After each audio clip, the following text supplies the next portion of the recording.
Beaver, Chapter 14. Robinson Crusoe had come to an end. Matt had skipped more than half of it, choosing only the pages where there was plenty of action. Now he was sorry it had not lasted longer. A teen also seemed disappointed. "Too bad," he commented, copying one of Matt's frequent remarks. "I tell story to brothers every night. I tell more story. They like." Delighted, Matt tried to picture the Indians sitting around the campfire at night listening to a teen tell the story of Robinson Crusoe. He would give a good deal to hear a teen's version of it. Now, suddenly, he had an inspiration. "If they want more stories, I have lots of them," he exclaimed. He took his father's Bible from the shelf. Why hadn't he thought of this before? Why, there was Samson, David, and Goliath, Joseph, and his coat of many colors. "They're even better than Robinson Crusoe," he promised.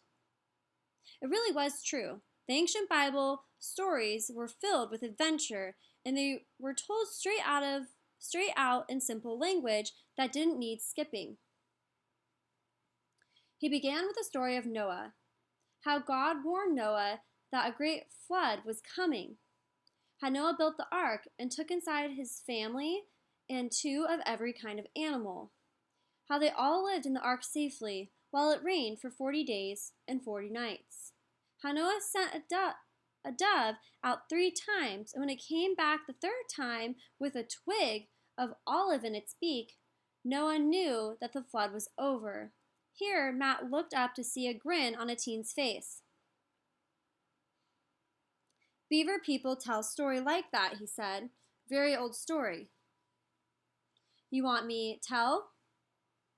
Matt waited, curiously.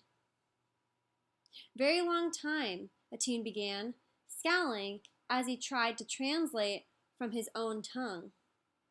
"Before animal was great rain. Water came all over all the land. One Indian go to very high hill, climb very high tree. Rain many days. Water come up to feet of Indian, but no more. Glasgabe bring 3 ducks to Indian. One day he let 1 duck go and fly away and not come back. Other day he let other duck go. It not come back. Then last duck come back with mud in mouth. Indian know water go down.